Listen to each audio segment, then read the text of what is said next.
This conference will now be recorded.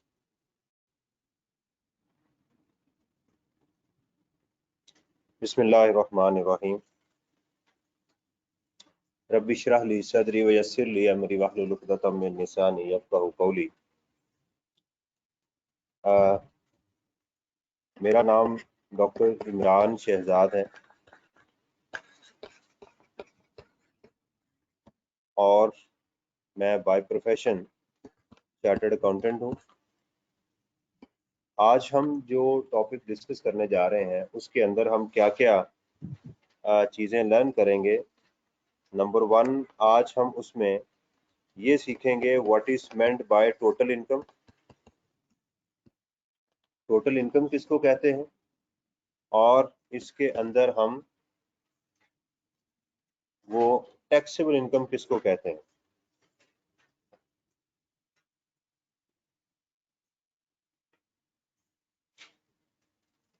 जी,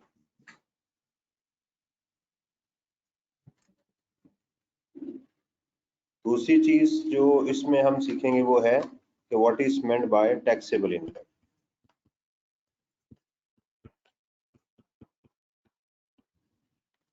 और इसके साथ साथ जो हमारे पास जो इनकम आ रही है वो आज के रिवीजन सेशन में एक आ रही है सैलरी, दूसरा आ रही है इनकम फ्रॉम प्रॉपर्टी,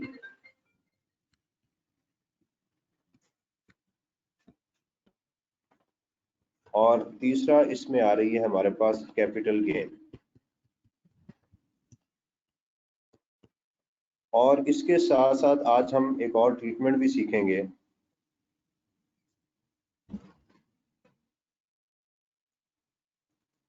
कि सेपरेट ब्लॉक ऑफ इनकम का क्या ट्रीटमेंट होता है। इसको मैं जरा टूल्स को यहाँ से गायब करने की कोशिश कर रहा हूँ।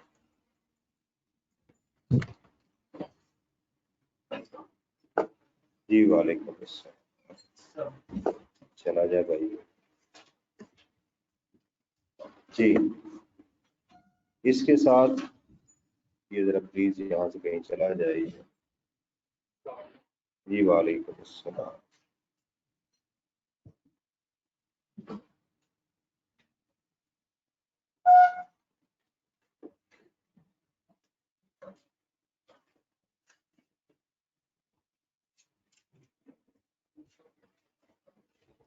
गायब नहीं हो रहा ये। जी वालेकुम अस्सलाम। जी, इसमें एक और चीज जो आज हम सीख रहे हैं वो है treatment of separate block of income. Treatment of separate block of income के कैपिटल गेन के अंदर जो हमारी सेपरेट ब्लॉक होगी उसको कैसे ट्रीट करना। फिर इसके कंटेंट के साथ आज जो हमने और एक चीज डिस्कस करेंगे वो है कि टैक्स क्रेडिट ऑन डोनेशन। इसको भी हम इंशाल्लाह वो डिस्कस करेंगे। ठीक है, कोई इशू तो नहीं आ रहा? It's okay. अच्छा जी, इसको जरा पहले थोड़ा सा एक्सप्लेन कर लें कि what is meant by total income. हमने कहा कि टोटल इनकम से मुराद है income from salary, income from property, business income, capital gains and income from other sources. This is what called total income. इस टोटल इनकम में से taxable income तक पहुंचने के लिए हम क्या माइनस करते हैं? ज़कात, प्रॉफिट ऑन डेट, राइट। ये बेसिक दो आइटम जो मैंने अभी आपको बताई हैं, तो आप पहुंच जाएंगे टैक्सेबल इनकम तक। यहां जब आप टोटल इनकम तक पहुंचेंगे तो यहां से हम क्या करेंगे? सेपरेट ब्लॉक ऑफ इनकम को माइनस करेंगे, ठीक है। और फिर हम किस तक पहुंच जाएंगे? टैक्सेबल इनकम तक।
जी,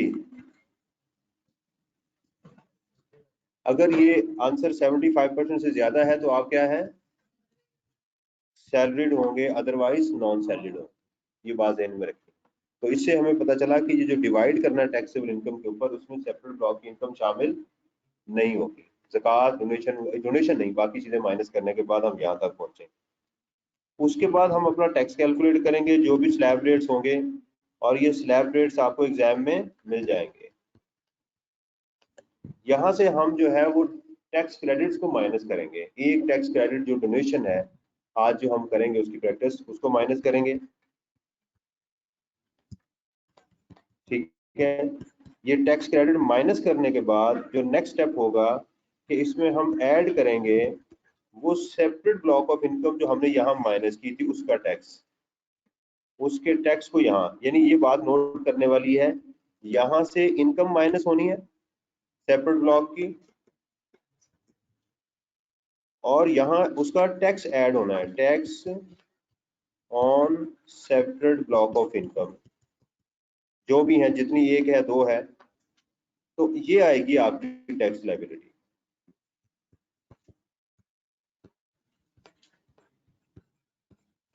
और इसमें से आप लेस करेंगे विद होल्डिंग टैक्स या एडवांस टैक्स। तो माइनस करने के बाद यहां पहुंचेंगे टैक्स पेएबल के ऊपर। तो ये कंप्लीट मैंने आपके सामने एक जो हमारा इनकम टैक्स का न्यूमेरिकल है उसकी पिक्चर आपके सामने रख दी, और उसकी हम प्रैक्टिस करेंगे, साथ उन चीजों को रिवाइज भी करेंगे। ये चीज, ये फ्रेमवर्क आपके जहन में होना चाहिए, ये फ्रेमवर्क आपके जहन में होना चाहिए। अंडरस्टैंड? अच्छा जी, चलते हैं। आज हमारे पास इन चीज़ों को रिवाइज भी करेंगे और साथ साथ इसको देखते भी हैं कि इसको हमने किस तरह से लेकर चलना।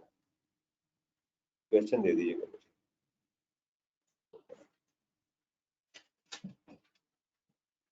जी, थैंक यू। अच्छा जी, हमारे पास क्वेश्चन है, following information has been provided to you by mister Azeem for the current tax year. Current tax year में हम अज्यूम करेंगे फिलहाल 2022। रिक्वायरमेंट देखिएगा,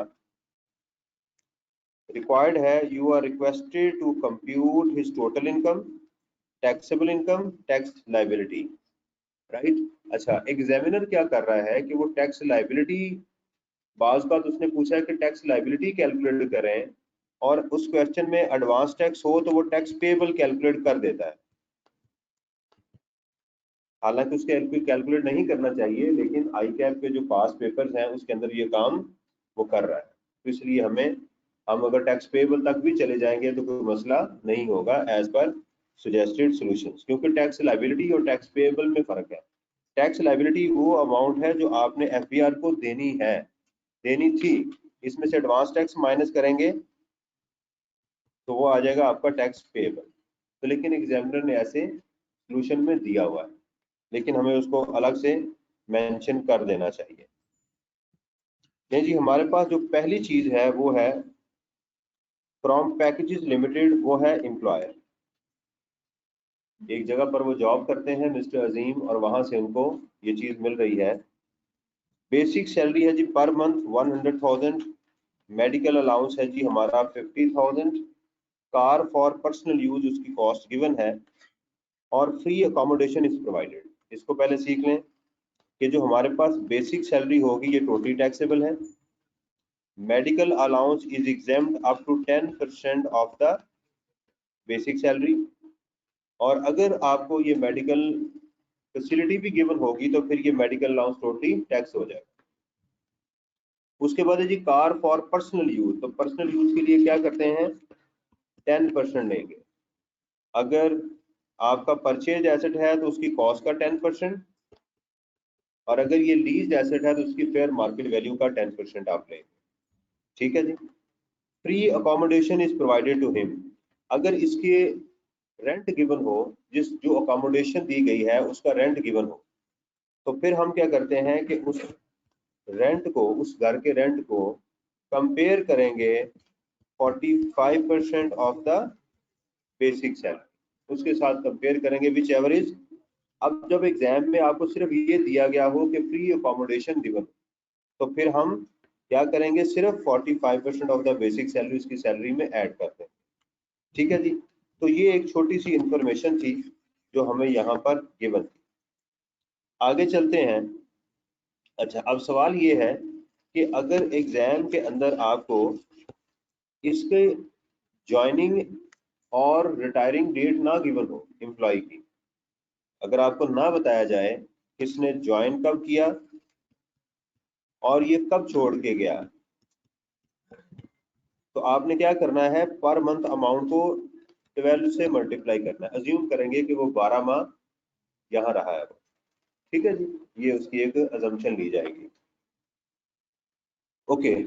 अच्छा, इसमें एक और चीज भी बताता चलूं कि अगर ये जो टाइम है ये पूरे साल का ना हो तो अकोमोडेशन को भी आप जो है वो अगर वैल्यू गिवन हो तो उसको कम करें, लेकिन हमेशा 45% जो भी बेसिक सैलरी होगी उसी का ही लेना है, ये बात ध्यान में रखिए। आगे है जी, he has rented out his house to mister Qayyum. जैसे रेंट आ गया तो यहाँ क्या चीज आ गई, income from property. Income from property क्या है, इनकम फ्रॉम प्रॉपर्टी हम कहते हैं साइनिंग अमाउंट, अनएडजस्टेबल अमाउंट, यानी चार्जेबल रेंट को पहले डिफाइन करते हैं कि इनकम फ्रॉम प्रॉपर्टी से क्या मुराद है। Signing amount 1/10 of the unadjustable amount plus rent,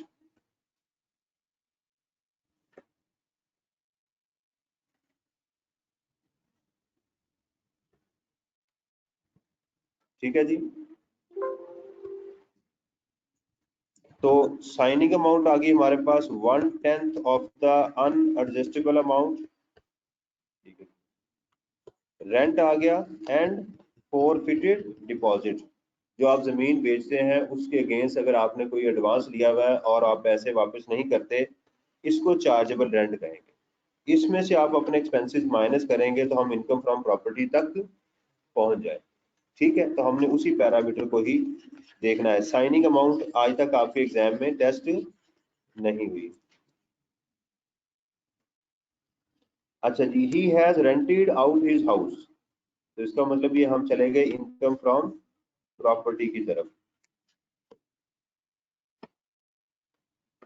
income from property to mister Qayyum on 1 October 2021। तो हमारा जो टैक्स ईयर है वो स्टार्ट हो रहा है 1 जुलाई 21 से 30 जून 2022 तक जो है, at a monthly rent of 25,000 and received 500,000 as unadjustable amount, तो उन्होंने मिल गया। इसका मतलब ये है कि ये रेंट कहाँ से स्टार्ट हुआ, अक्टूबर से। अक्टूबर, नवंबर, दिसंबर, 3 माह और 6 माह आगे ये वाले हो गए, जून तक आपने चलना है। तो ये रेंट किससे मल्टीप्लाई करेंगे, मल्टीप्लाइड बाय 9, तो ये हमारा इससे आ गया।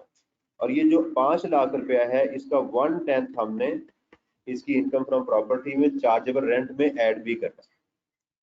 Previously this building was rented out to mister Hamid who was paying monthly rent of 15,000। ठीक है जी।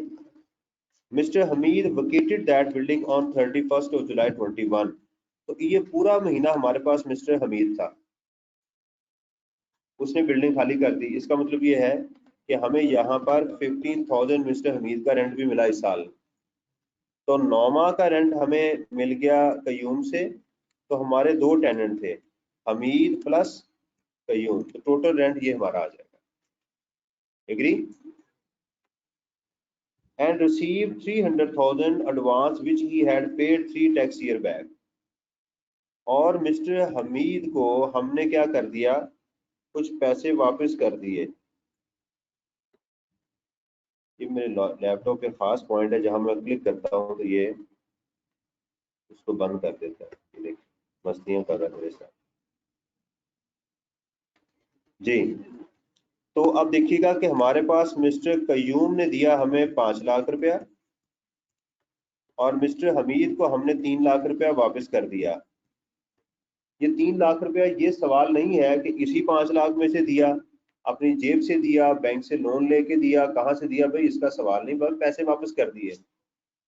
अभी जो अमाउंट टैक्स होनी थी वो ये होनी थी, इसका 1/10 हमें टैक्स करना था। चूंकि ऑलरेडी भी इसी बिल्डिंग के अगेंस्ट वो रेंट एडवांस ले चुका हुआ है, लिहाजा इसका 1/10 मल्टीप्लाइड बाय जितने साल वो हमारे पास रहा, अनएडजस्टेबल का वो अमाउंट जिस साल वापस की जाए उसको कंसीडर नहीं करते।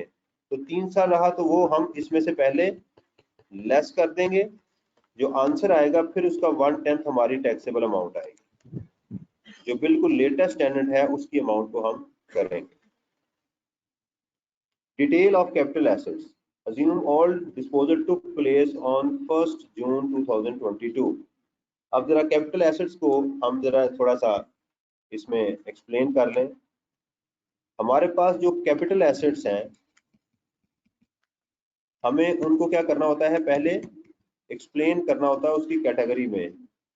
हमारे पास 2 कैटेगरी हैं, एक है नॉर्मल और एक है सेपरेट ब्लॉक ऑफ इनकम। ये 2 कैटेगरीज है। एक मिनट में पानी पी लूं।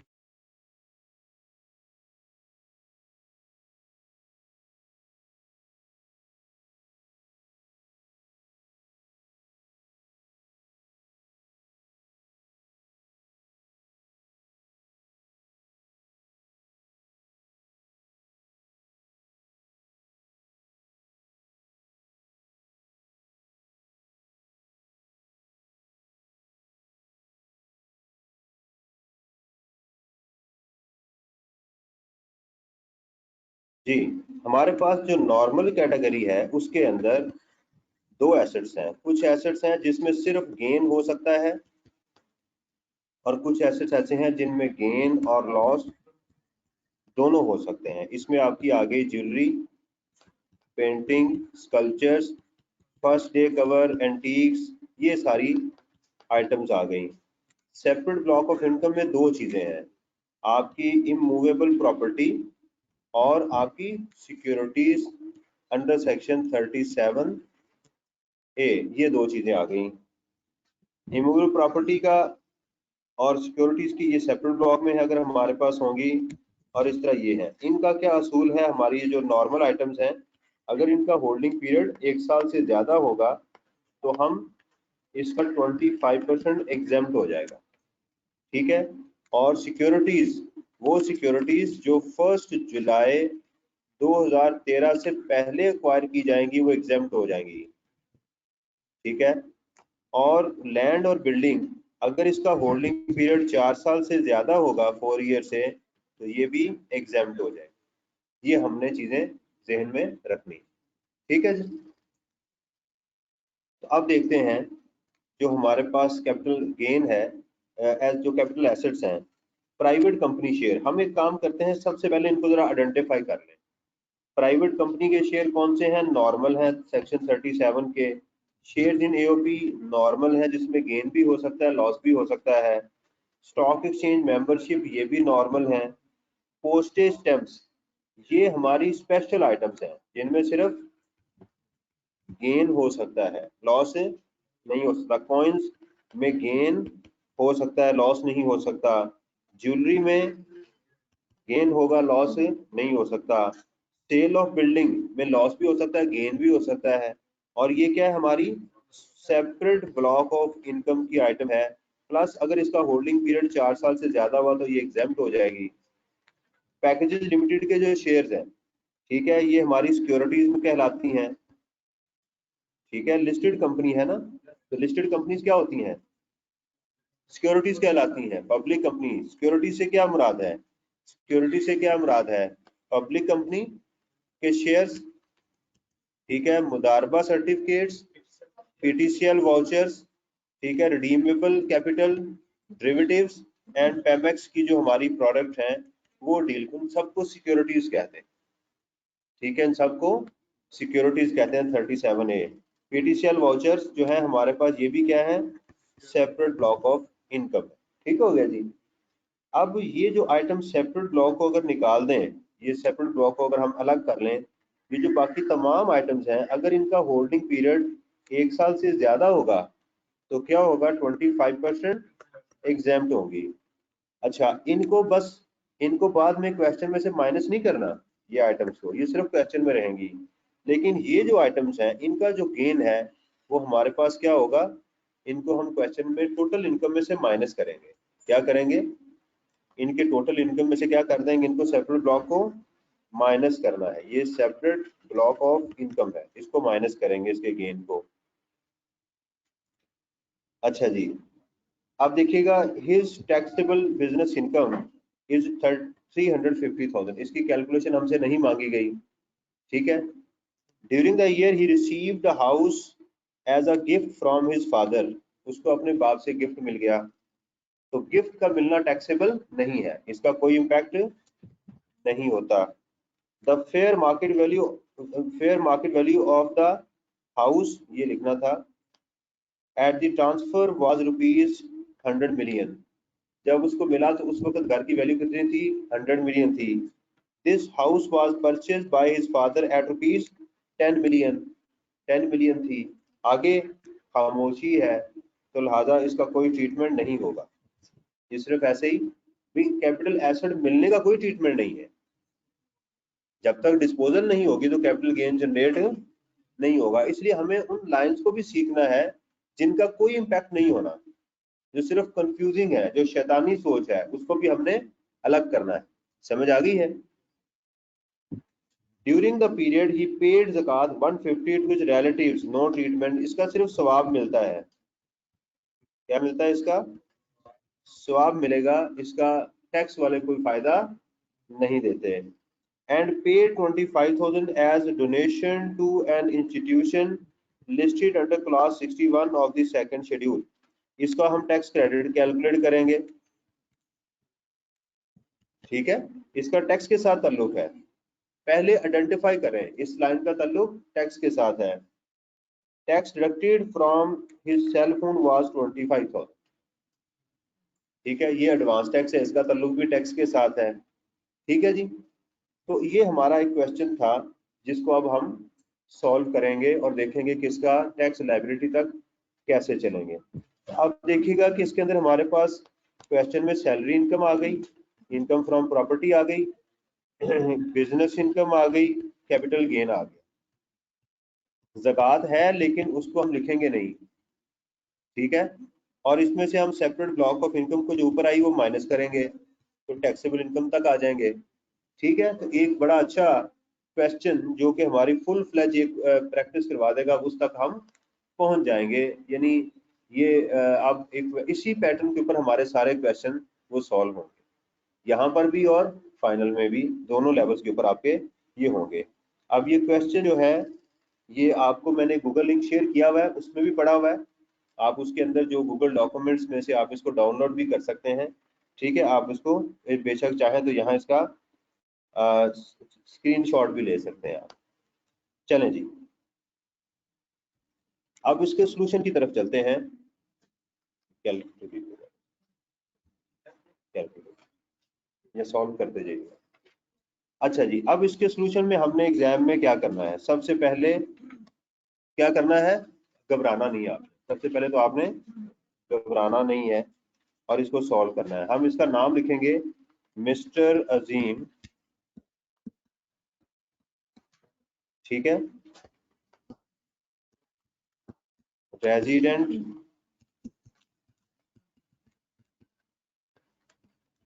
Individual, tax year 2022। ठीक है जी, और यहाँ लिखेंगे कंप्यूटेशन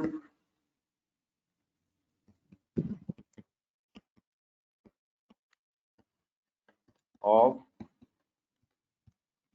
टैक्सेबल इनकम, और पहला हेड हमारे पास है इनकम फ्रॉम सैलरी, तो आप इस तरह कैप्स में ही इसको लिख सकते हैं। सबसे पहले हमारे पास क्या है, बेसिक सैलरी,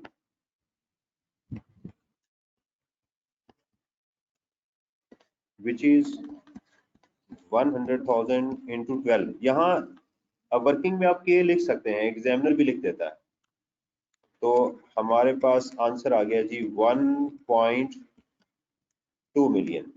कॉमा लगाना है आपने हर 3 के बाद और साथ ऊपर डिनोमिनेशन देनी है यहाँ पर। ठीक है, एहतियात करें, जितनी ज्यादा होगी उतना ज्यादा बेहतर होगा।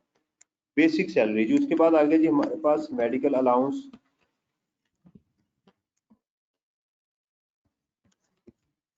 विच इज 50,000 इंटू 12। अगर medical facility under the contract होती तो हम क्या करते, इसको टोटली टैक्स कर लेते, लेकिन अब इसमें हमें एग्जाम्पशन मिल जाएगी। ठीक है, less 10% of the basic salary. तो कितना आ गया जी हमारे पास, 120,000 आता है ना। तो चूंकि एग्जाम में नेगेटिव फिगर नहीं आती सैलरी में, तो लिहाजा हम मैक्सिमम 60,000 ही लिखेंगे। वैसे इसका आंसर जो है 120 है, जो कि उससे बढ़ रहा है।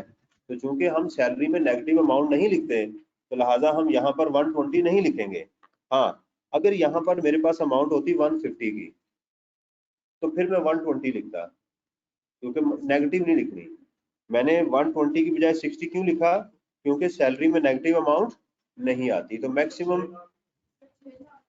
तो ये 60,000 किसने लिखवाया है?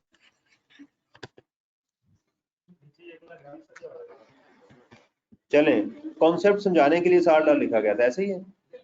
60,000 जो था वो कॉन्सेप्ट समझाने के लिए लिखा गया था। ठीक है, तो बाज का तो वो कहते हैं कि कुब्बे को लत पड़ी, उसका कुब निकल आया, तो हमारी बेहतरी हो गई। तो 480,000 आ गया जी। तो ये भी अल्लाह का करम हो गया। ठीक है जी, अगर हम ऐसे पढ़ते हैं, अगर ऊपर 60,000 होता तो हम फिर यहाँ 120 ना लिखते। अब ठीक होगी बात, चलें ये बात ठीक है।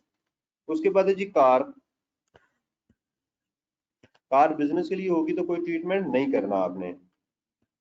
17 लाख की गाड़ी है, अब तो ऑल्टो आना शुरू हो गई 17 लाख रुपए की। 170,000। जीरो का साइज पूरा होना चाहिए, इसके साथ ज्यादती नहीं करनी बेचारे के साथ। अक्सर लोग छोटा इसको लिखते हैं। अकोमोडेशन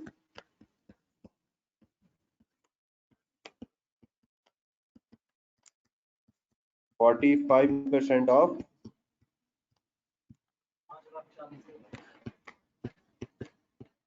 देखिए सैलरी इसके अलावा नहीं है कोई, इसमें tax born by the employer नहीं है, कोई और चीज इसमें नहीं है, खत्म हो गया।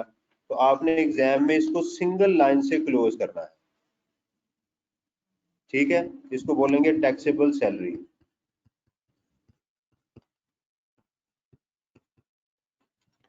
जी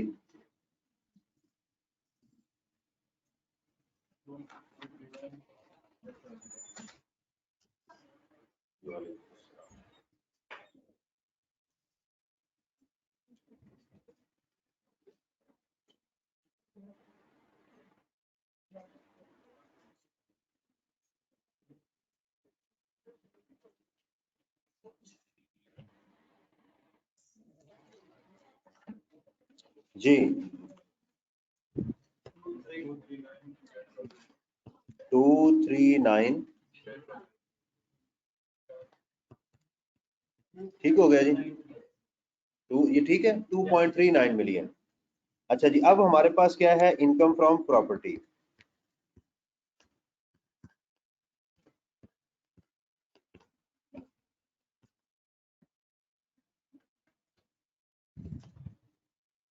अब हम चलते हैं, पहला हेड हमारा कंप्लीट हो गया। अब हम चलते हैं इनकम फ्रॉम प्रॉपर्टी के ऊपर। उसने कहा जी he rented out his house to mister Qayyum.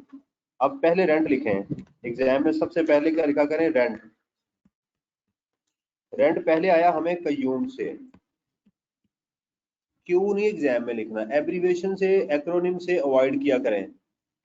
ये था जी हमारे पास 25,000 इंटू 9, 225,000।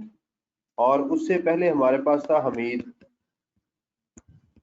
क्वेश्चन सामने रख लीजिएगा, 15,000। और इसमें हमारे पास एक अमाउंट थी एडजस्टेबल अमाउंट, इसका तरीकेकार क्या है कि ये बिल्डिंग के रिगार्डिंग होगी, इसका 1/10 लेंगे, जो करंट टेनेंट होगा उसको ऐड करेंगे, जो प्रीवियस टेनेंट है उसको जिस साल छोड़ के जाएगा उसको नहीं लेंगे, लेकिन उसकी जो अमाउंट ऑलरेडी टैक्स हो चुकी है वो माइनस करेंगे। तो सबसे पहले हमारा इस वक्त टेनेंट कौन है? कयूम। और अगर एक टेनेंट एक ही साल आए उसी साल छोड़ के चला जाए तो फिर इसको कंसीडर नहीं करते। तो हम आ जाएगा इसमें हमारे पास 500,000, इसमें से हम लेस करेंगे जो अमाउंट उसकी थी हमीद की। हमीद की अमाउंट कितनी थी? 3 लाख रुपया, डिवाइडेड बाय 10 इंटू 3 ईयर्स, वो 3 साल हमारे पास रहा तो उसको हमने माइनस कर दिया। कितना आ गया जी? 90,000।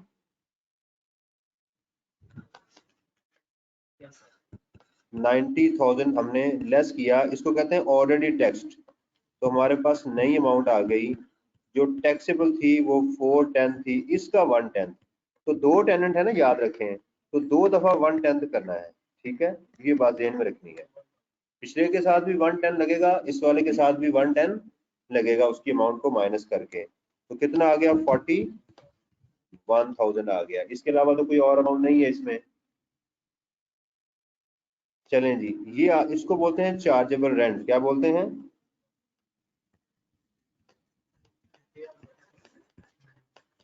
Chargeable rent. How much?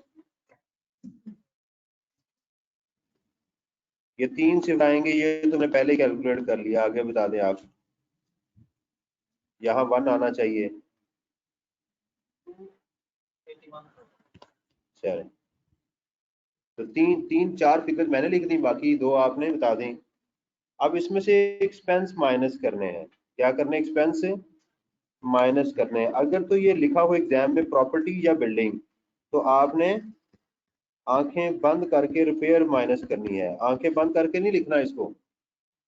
आंखें बंद करने से मुराद ये है कि ये मैंडेटरी है, रिपेयर डिप्रिसिएशन को इग्नोर करना है। तो इसका 1/5 आप लेंगे, 56,200, और नेगेटिव अमाउंट को ब्रैकेट में लिखा करें। इसके अलावा कोई और एक्सपेंस नहीं है, अगर होता तो उसको भी हम माइनस करते हैं। तो हमारे पास जो टैक्सेबल इनकम फ्रॉम प्रॉपर्टी आ गई, ये है जी हमारे पास टैक्सेबल इनकम फ्रॉम प्रॉपर्टी। कितनी है जी? 2 6 आ गई। तो हम 2 इनकम को हमने कैलकुलेट कर लिया। ये देखिएगा, हमारे पास एक हेड ऑफ इनकम आ गया सैलरी का, और दूसरा आ गया ये वाला। 2 हमारे पास इनकम आ गई। मैं इनको हाईलाइट कर दूं, आपने एग्जाम में इसको हाईलाइट नहीं करना। ठीक है, मैं आपको समझाने के लिए कर रहा हूं। ठीक है, ये हमारे पास 2 इनकम वो आ गए।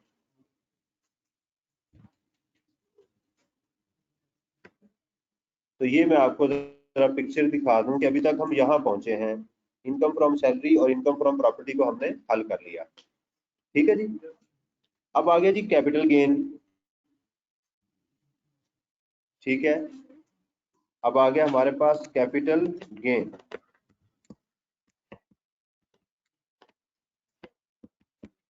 मैं नॉर्मल के लिए अलग कलर यूज करूंगा, सेपरेट लॉ के लिए अलग कलर यूज करूंगा। आपने एग्जाम में ब्लैक पेन ही यूज करना है प्लीज। ठीक है, अब देखिएगा, अब हम क्या करेंगे, दोबारा क्वेश्चन के ऊपर आते हैं। हम पहले नॉर्मल इनकम को देखेंगे, 1 2 3 4 5 और 6। ठीक है, अब देखिएगा, हमारे पास जो प्राइवेट कंपनी के शेयर्स हैं, आइटम नंबर 1, इसमें हमें गेन हो रहा है 20,000 का।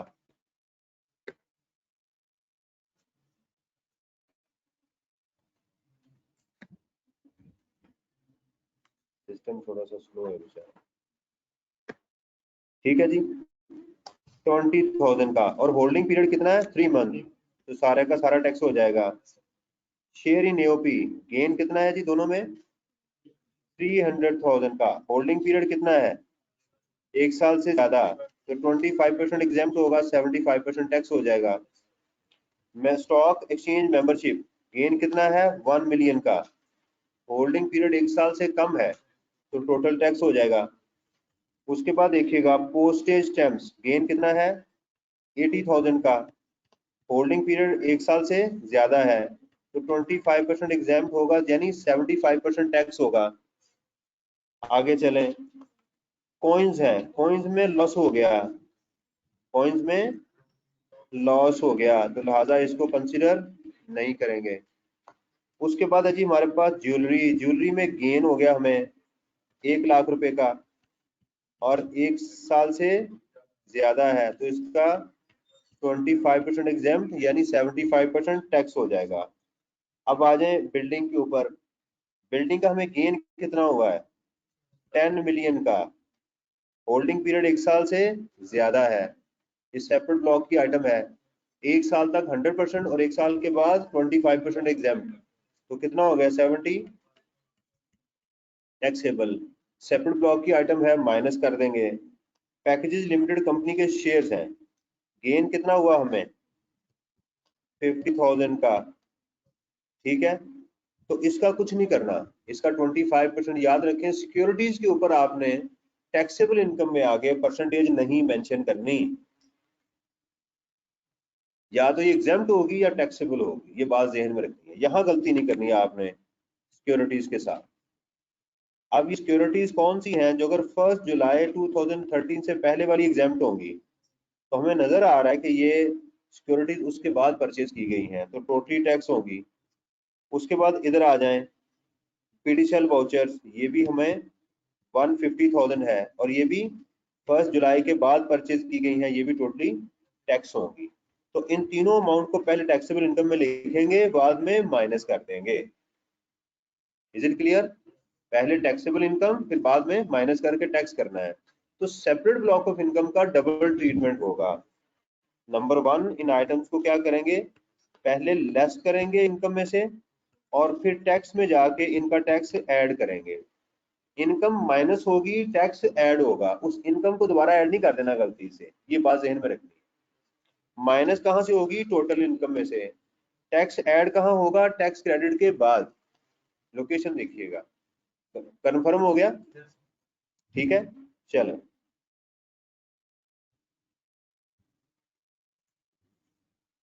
मैं नॉर्मल जो आइटम्स हैं इनको ब्लू से करूंगा और सेपरेट ब्लॉक को ग्रीन से करने लगा। तो सबसे पहले हमारे हैं प्राइवेट कंपनी शेयर, डिस्पोजल बेशक एग्जाम में हर एक के साथ लिखते जाएं, disposal of private companies share. आप कहेंगे सर आप क्यों एक्रोनिम का या एब्रीविएशन यूज कर रहे हैं, ठीक है, मैं टाइम बचाने के लिए कर रहा हूँ, ऐसे समझ लो। प्राइवेट कंपनी के शेयर जो है इसको हमने करना है सॉल्व। क्या आ गया हमारे पास 50,000 माइनस 30,000, क्योंकि होल्डिंग पीरियड 1 साल तक है तो इसको हम ले आएंगे। उसके बाद आ गया जी हमारे पास disposal of shares in AOP.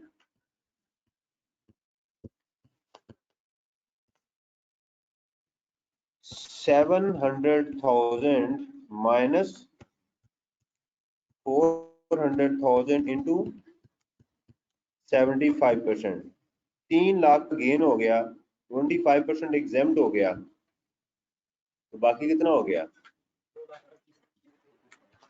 225,000।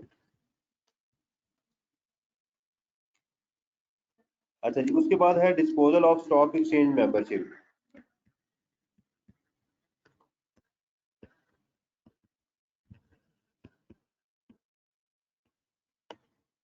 कितनी है जी 5 मिलियन माइनस 4 मिलियन, तो 1 मिलियन, क्योंकि होल्डिंग पीरियड 1 साल तक का है। डिस्पोजल ऑफ पोस्टेज स्टैम्प्स, ठीक है,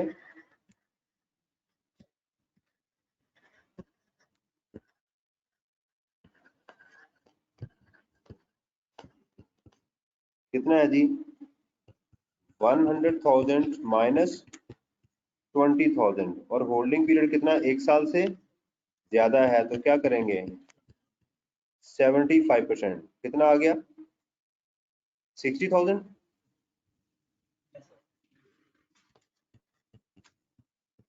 उसके बाद है जी disposal of coin, loss on coins, वो आएगी 30,000 माइनस 50,000 डैश करते हैं। एग्जाम्प्ट नहीं लिखना, यहाँ एग्जाम्प्ट नहीं लिखना, है ही नहीं, एग्जाम्प्ट नहीं है ही नहीं, इसको कंसिडर ही नहीं करना। उसके बाद है जी गेन ऑन ज्वेलरी या disposal on jewellery, gain on jewellery minus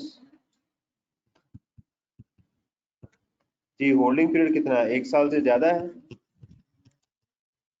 75%, 75,000, ठीक हो गया जी। तो ये जो ब्लू से मैंने लिखी है, तो आप देखें यहाँ पर एक रूल सबके साथ कॉमन रहा कि अगर होल्डिंग पीरियड 1 साल से ज्यादा था तो मैंने 25% एग्जाम किया। तो इन तमाम आइटम के साथ एक बेसिक रूल ये है, वो स्पेशल आइटम थी या जो भी थी, एक बेसिक रूल मैंने इसके साथ लगाया हुआ, ये जहन में रखना है, ये नोट कर लें फिर आगे चलते हैं।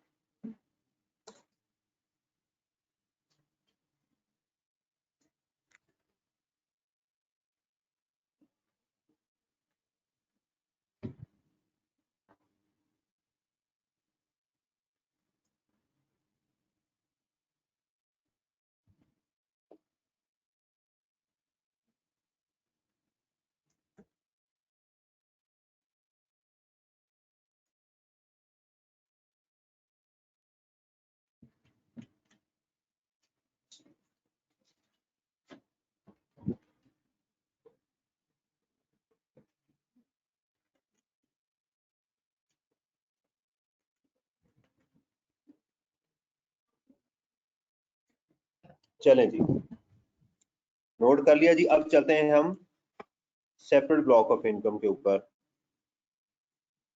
इसकी आप एग्जाम में हेडिंग भी दे सकते हैं, सेपरेट ब्लॉक ऑफ इनकम, और वैसे भी लिख दें तो कोई मसला नहीं है। तो हम इसमें लिख भी सकते हैं सेपरेट ब्लॉक। यहाँ टैक्स नहीं लिखना, याद रखिएगा। क्या क्या आइटम्स हैं, क्वेश्चन अपने सामने रखिएगा। Sale of building, sale of building के दो टेबल हैं, एक टेबल इनकम में लगेगा, दूसरा टेबल टैक्स में लगेगा। ये जी सेल ऑफ बिल्डिंग, हाँ जी दे लें कोई मसला नहीं है, क्योंकि रिटर्न के अंदर होती है ये, दे दें कोई मसला नहीं है, ना भी दें तो कोई मसला नहीं है। कलर नहीं आपने एग्जाम में डिफरेंट यूज करना। 15 मिलियन माइनस 5 मिलियन इंटू ये 75%, ये वाला 75% नहीं है, ये बात ध्यान में रखिएगा।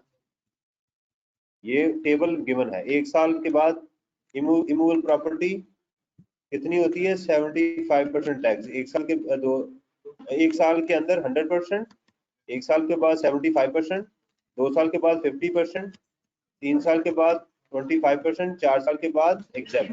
ये वो वाली रेट्स है, ठीक है, मैं रिवाइज भी कर रहा हूँ। तो क्या आंसर आ गया जी 10 मिलियन का 75%, 7.5 मिलियन।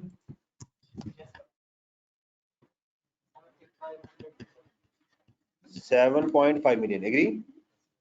उसके बाद है packages share, listed company,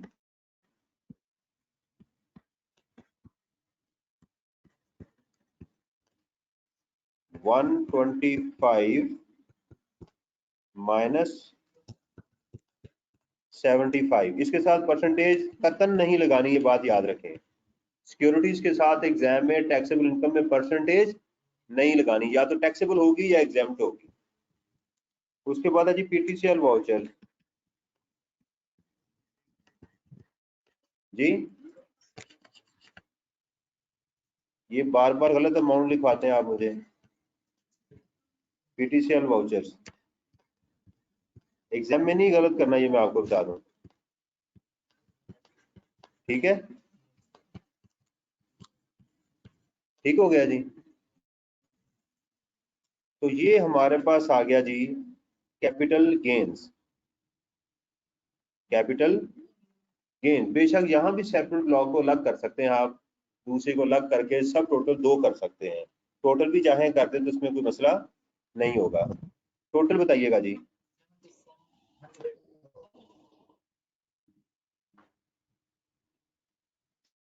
7 exact 7.7 million. देख लें, इतनी एक्यूरेट फिगर आ गई है। उन्होंने सारा करना है, या अगर बाद में लेस करना है तो फिर उसको अलग कर लेना मेरा बेटा। फिर इसको अलग करना है तो फिर इस अमाउंट को अलग कर लें, इसको अलग कर लें, उसको अलग कर लें, अगर आपने इसको बाद में करना है। दूसरा तरीका यह है कि आप सारे को टोटल कर लें और सिर्फ इन अमाउंट को बाद में लेस कर लें। ये ज्यादा है कि आप, ये बेहतर है कि आप हम सारे को माइनस कर लें। ठीक है जी। 9080 इसको कहेंगे कैपिटल गेन।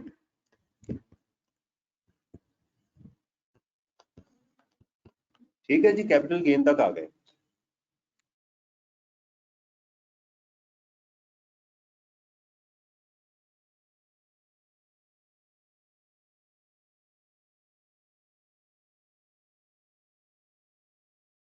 जी ठीक हो गया। अब जरा देखते हैं, हमारे पास दोबारा एक ओवरव्यू लें। गलत है ये गलत है। ये सारे टोटल करने थे आपने, नहीं ये सही था। 908000 आपके खिलाफ अदम एतमाद मैंने पेश कर देनी है। कोई इंसान बनो, कभी कुछ लिखवाते कभी कुछ लिखवाते। लें जी, मैंने इसको भी, इसको किसी और कलर से हाईलाइट करूं मैं।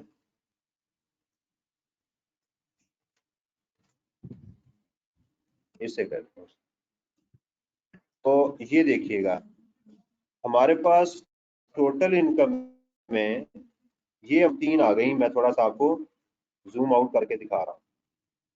1 2 और 3 यहां तक पहुंच गए। एग्जाम में ऐसे नहीं करना, मैं 3 तक पहुंच गया, मैं 2 तक पहुंच गया। एग्जाम में ये चलते रहना है।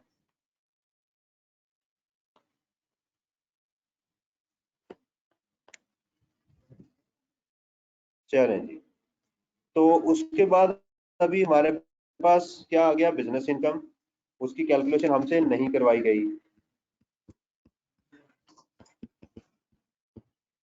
वो क्या जी, हमारे पास 350,000 इनकम फ्रॉम अदर सोर्सेज है, नहीं है। तो यहां तक आप आ गए। इसको बोलेंगे टैक्स टोटल इनकम, क्योंकि एग्जाम में मांगा गया ना। तो चारों को ऐड कीजिएगा, income from salary, income from property, capital gain and business income. वैसे बिजनेस इनकम को ऊपर लिखना चाहिए था, यहाँ लिख भी लेंगे तो कोई मसला नहीं है। क्या आंसर आ गया? अमाउंट नहीं है आपके पास। ये salary 2390, income from property 224800, capital gain 9080 plus 350,000।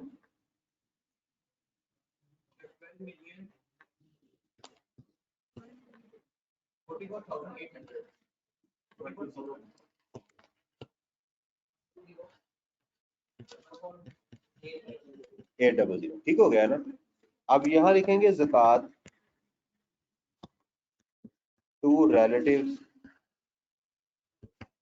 कितनी है जी, 100, और यहाँ डैश कर देंगे और यहाँ करेंगे सेपरेट ब्लॉक ऑफ इनकम।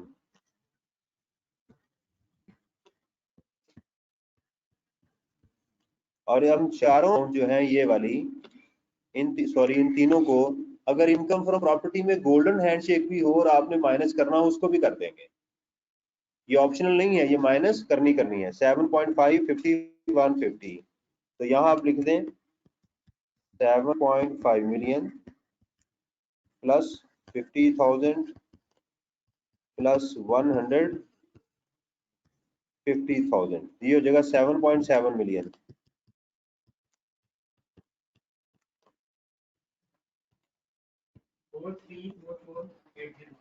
अब इसको डबल लाइन से क्लोज कर दें, 4800, ये एग्जाम्प्ट नहीं है इनकम, इसके रेट्स अलग हैं, तो ये लिखेंगे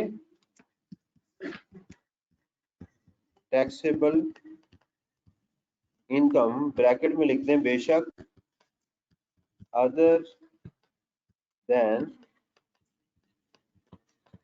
सेपरेट ब्लॉक, क्योंकि अगर सिर्फ टैक्सेबल इनकम लिखेंगे तो हो सकता है एग्जामिनर आपसे नाराज हो जाए, क्योंकि वो कहेगा ये भी तो ऊपर वाली टैक्सेबल इनकम है, तो आपने लिख दिया ये टैक्सेबल इनकम है other than separate block of income, ठीक हो गई। कल बड़े गुस्से में थे, हाँ जी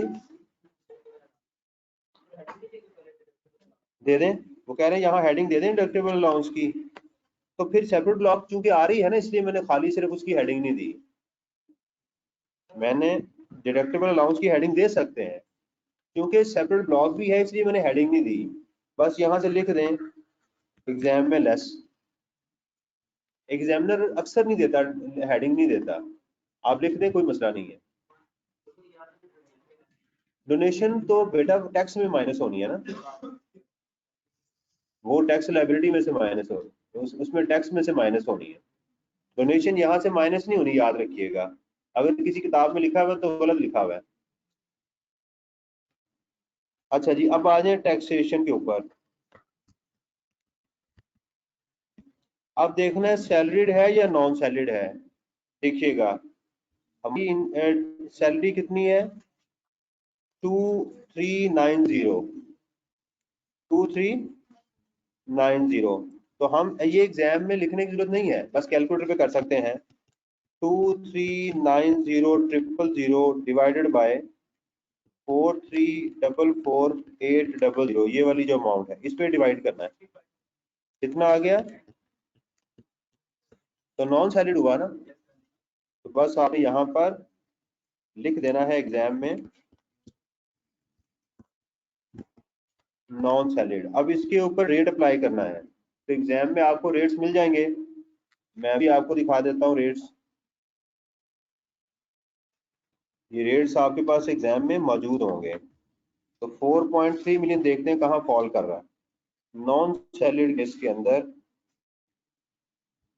4.3 मिलियन यहाँ फॉल कर रहा है जी, इस लैब इसमें, ठीक है, तो 620,000 प्लस 30% यहाँ फॉल कर रहा है, 6,20,000 plus 30% of amount exceeding 4 million, तो अब आपने लिखा 620,000 प्लस 30% पैरेंथेसिस स्टार्ट, और ये अमाउंट आपने यहाँ लिखनी है ब्रैकेट के बाद 43, ये टैक्सेबल इनकम होती है, और इसमें से वो जो टेबल में लिखा हुआ 4 मिलियन वो माइनस करेंगे आप, तो इसमें ये अमाउंट कहाँ से मिली हमें, टेबल में से, ये टेबल में से, ये टेबल में से, सिर्फ हमने ये अमाउंट कैलकुलेट की है, 7230 आ गया, ठीक है। अब ये हमारे पास इनकम आ गई, सेपरेट ब्लॉक को ऐड करने से पहले, सेपरेट ब्लॉक को ऐड करने से पहले देखना है कि कोई टैक्स क्रेडिट एग्जाम में गिवन तो नहीं है,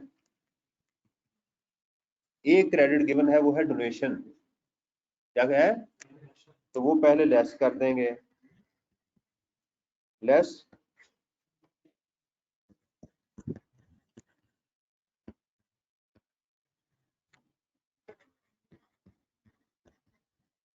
डोनेशन कितनी है जी? 25,000।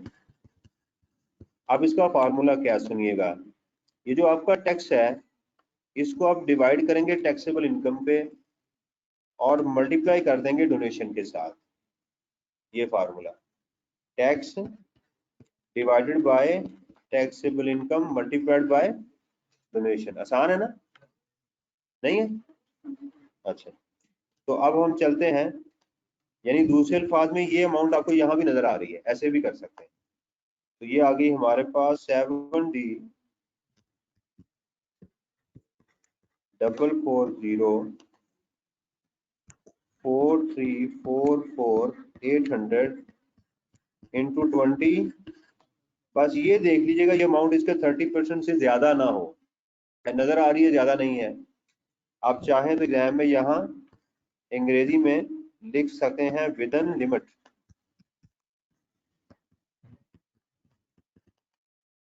विदन यानी ये जो अमाउंट है ये टैक्सेबल इनकम के 30% से ज्यादा नहीं है। 4163 कर दे, राउंड कर दें तो ये अमाउंट आ गई। ये आ गई जी हमारे पास टैक्स लायबिलिटी।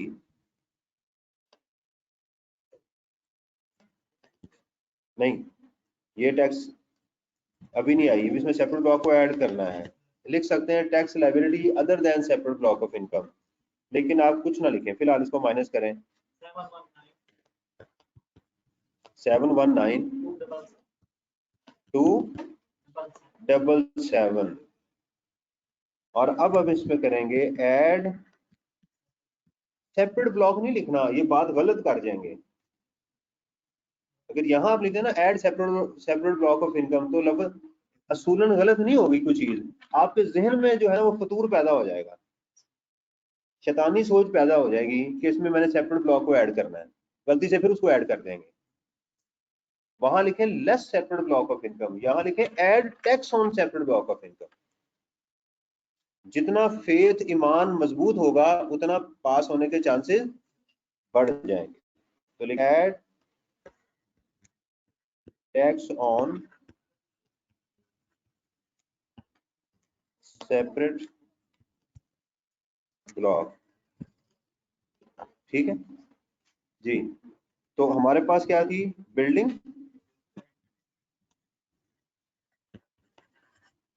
बिल्डिंग का गेन कितना था हमारे पास? 7.5 मिलियन। इसका टैक्स रेट हमने देखना है। 3.5 मिलियन पे कितना था?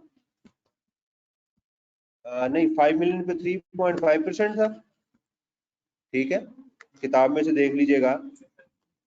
5 मिलियन पे 3.5% था। उसके बाद 7.5% किस पे था? 10 मिलियन तक। उसके बाद 10%, 15। ये थे ना तीन रेट्स इसके सेपरेट ब्लॉक के। तो हम कहाँ फॉल कर रहे हैं? 7 पॉइंट, क्योंकि हमारी टैक्सेबल अमाउंट 10 मिलियन से कम है। ठीक है ना? तो इसका आंसर आ जाएगा 7 पॉइंट। ये कहाँ से आया? ये हमें एग्जाम में मिल भी सकता है और ये इमूवेबल प्रॉपर्टी के सेपरेट रेट्स हैं। तो क्या आंसर आ गया? 562,500। दूसरा हमारे पास है जी पैकेजेस के शेयर। पैकेजेस लिमिटेड, उसका कितना गेन था? 50,000। तो रेट क्या है? 12 पॉइंट। ये 12.5% कहाँ से आया? ये भी लॉ में लिखा हुआ है, आपकी किताब में गिवन है। वो सिक्योरिटी जो 1 जुलाई 2013 के बाद खरीदी जाएंगी उनके ऊपर आप कितना टैक्स देंगे जब भी बेचेंगे? 12.5%। कितना आ गया? उसके बाद पीटीसीएल वाउचर्स।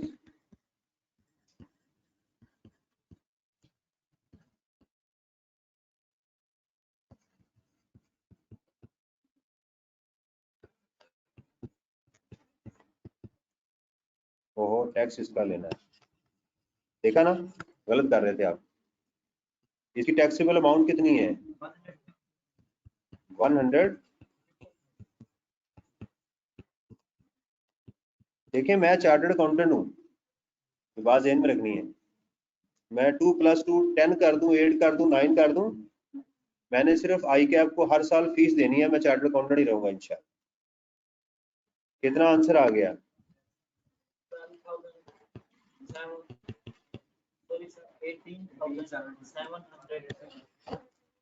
18,050। इसको बोलते हैं टैक्स लायबिलिटी। असूलन मेरा क्वेश्चन यहाँ खत्म हो गया।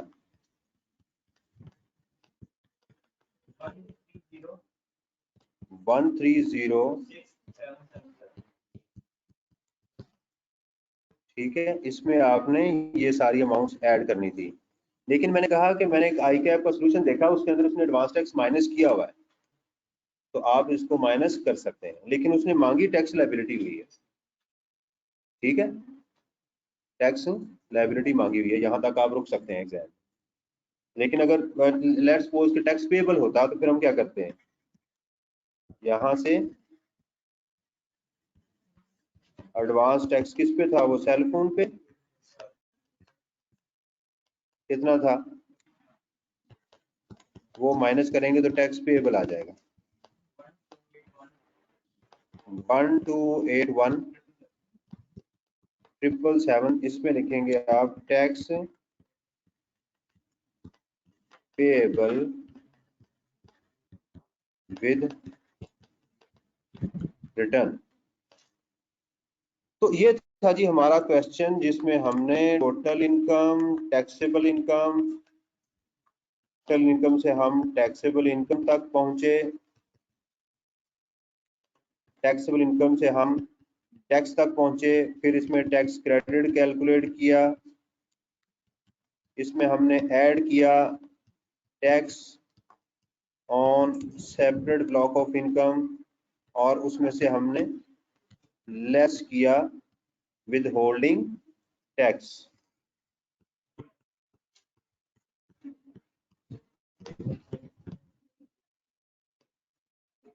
ये नहीं बनाना, ये आपने नहीं बनाना, ठीक है जी। अगर आपकी कोई क्वेरी हो तो आप मुझे 03219451,850 पे व्हाट्सएप कर सकते हैं, ठीक है जी। अस्सलाम वालेकुम वरहमतुल्लाहि वबरकातुहू।